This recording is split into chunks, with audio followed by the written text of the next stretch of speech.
From green to red to dead. The critter is tiny, the damage massive. What it's doing to our countryside and what it's doing to small towns all over the province is devastating. I don't think people fully understand what we're facing here. But what we have right now is an immediate threat. In fact, a number of threats: economic, environmental, and social. For the past 2 years, SIBAC, the Southern Interior Beetle Action Coalition, has been studying the impact of the mountain pine beetle and what to do about it. The backdrop to SIBAC's work, an already hurting forestry sector that the pine beetle will make even worse. Local economies are suffering, and so are people. The current challenges have forced many to leave their homes, their communities, in search of other work. Families are at risk. We've got families, you know, their husbands are having to leave town, which leaves the kids and mom, you know, back trying to look after the family unit.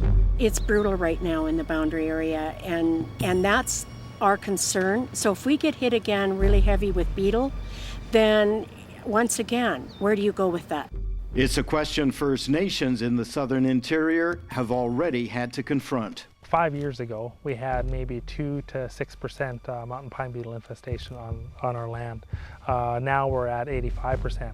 I'm of course First Nations. I use the land, I hunt, I fish, I gather. So when I see what is being lost and where are we going to go from there, that hits me hard. Another sector likely to be hard hit by the beetle is tourism. It's just about the only thing some communities have left. People flock to places like Christina Lake to enjoy the natural beauty of the area. The pine beetle hasn't bitten hard here yet, but it's likely just a matter of time. If you can picture driving through and seeing red on that hillside, you will then get the feeling of what a tourist would think as they're coming through. Right now it's inviting, but if that hits aesthetically to our area, then the message is never the same. It's hardly the same at Monk Park Campground near Merritt, where the pines used to provide welcome shade to the campers. It's lost 1,000 trees to the beetle in just the past 2 years.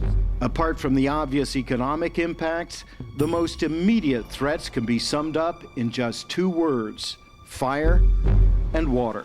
It will be impacting people's water supply. It will be impacting forest fire hazards. The fuel load is incredible, and that fuel load changes as the trees go from red to gray. Just listen to this. That's the sound of what foresters and firefighters refer to simply as fuel. This stuff that is down right now has been attacked either last year or the year before. We can go into here and just go like this, and look, it's bone dry. What we have right now is an immediate threat. If we're looking at this type of fuel, if we're looking at the wind, which is blowing this way right now, and if we went over this hill, is the community of Merritt. A community like so many others at risk. The good people of Kelowna know all too well about that. Thousands of them recently forced to leave their homes to escape the raging wildfires. That's why SIBAC is urging the province to make sure communities are kept as safe as they can be, that they have the means and the money to deal with beetle kill and reduce the risk of fire. It's called fuel management, and SIBAC has already participated in one pilot project in the East Kootenays. Recipe's there. We have the recipe for success, but really it's the method and the process to do it is what we got to focus on now. The same goes for the lakes and streams that supply our drinking water. Scientists worry pine beetle kill could hurt the quality of that water. As these pine trees die in our watersheds, of course, the snow is going to melt quicker because you don't have the tree canopy to preserve the snow in the spring. So hence we could have higher water levels in the spring that we've never seen before. So some flooding damage, we're going to get siltation in the streams. It was number 1 on the list. It will be a long and a difficult war, one that'll be fought on many fronts. But many places, like the Christina Lake Golf Club, a big tourist draw, aren't waiting. The club is spending tens of thousands of dollars planting a whole new generation of trees. On the 10th fairway, young maples stand like child soldiers, waiting to take the place of the tall, majestic pines should they one day fall to the beetle. So this course has become proactive, and they're looking ahead and saying, no, we don't need the downtime. We're part of the tourism at Christina Lake. We want to continue to invite the tourists to our community, and we don't want to face that downturn. Rural communities are also struggling to diversify, so their economies and their way of life aren't totally dependent on one industry alone. With the decline of forestry, you could say it's a matter of life and death. That's why CIBAC helped fund a pilot project with Thompson Rivers University to increase local tourism in the southern interior, and is recommending more government funding for rural communities. We have started that process of becoming diversified. We need more help with that. We're willing to do the work, we're willing to have the volunteers become part of it, but we need that helping hand that says, okay, here is some dollars to work with without a bunch of strings attached.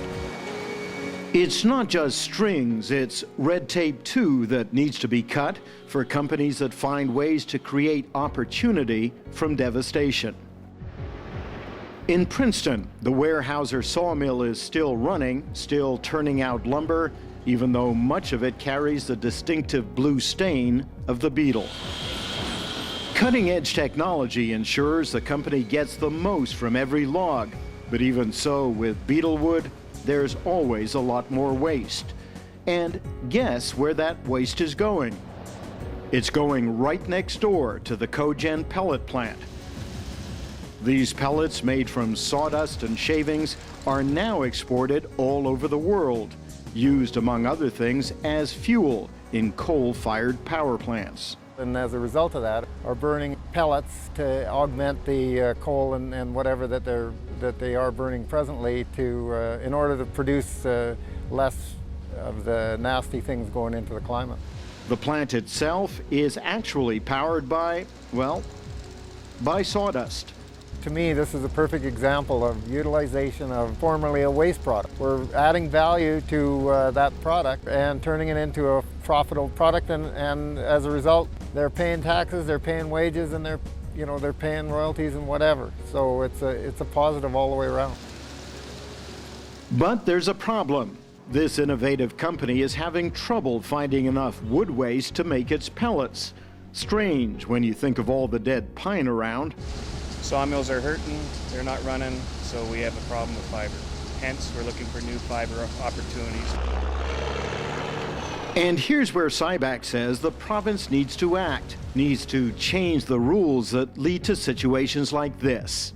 This stand of beetle kill was cut down and taken away by Cogen and made into fuel pellets.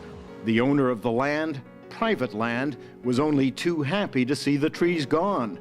All they were was a fire hazard to nearby homes. But look at this, right across the street. Another stand of dead pine, nothing but a fire hazard really, but still standing, because they're on Crown land. That means expensive stumpage fees have to be paid to cut them down, some say more than the trees are actually worth. One tiny critter, a host of giant problems. The road ahead won't be easy, but CIBAC believes its recommendations are a good start. Because the effects of our forests are so visible, I think that it will be difficult for government to ignore. And I think that they have been supportive of the process to date. They recognize that it's going to be a huge impact, not only on the economy, but on the well-being of all the people in our area. That's why CIBAC believes it still has a role to play going forward. Meeting people, finding the facts, and making recommendations, that's all important. Continuing to help find solutions, well, that's critical. And because that's been our focus, I think that we are the people that are best suited to monitor this as time rolls on.